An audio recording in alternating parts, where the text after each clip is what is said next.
Pelatih Arema FC, Javier Roca melirik dua pemain muda yang kini sedang trial bersama tim Arema FC. Kedua pemain tersebut bernama Bayu Aji XNZR Sumbersari FC dan Kevin Armedia X PSMS Medan. Seperti diketahui, saat ini ada 5 pemain muda yang menjalani latihan bersama dengan Arema FC. 3 pemain dari Akademi Arema FC, 1 dari PSMS Medan dan 1 lagi dari Dewa United.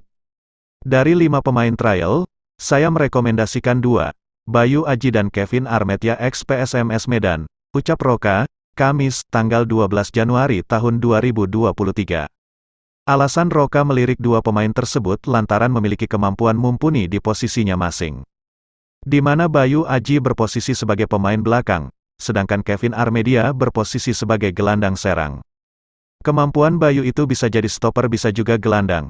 Kalau Kevin bisa dijadikan striker, second striker hingga pemain sayap, terangnya. Dari hasil evaluasi, Javier Roca mengungkapkan bahwa Arema FC membutuhkan pemain fresh.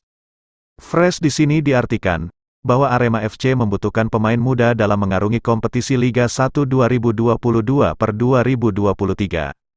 Jadwal putaran kedua sudah dekat, kami membutuhkan pemain yang lebih fresh di setiap lini, ucap Roca.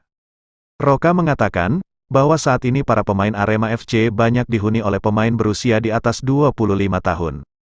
Oleh sebab itu, dia menginginkan adanya pemain muda yang dapat melapis para pemain senior di tim Arema FC.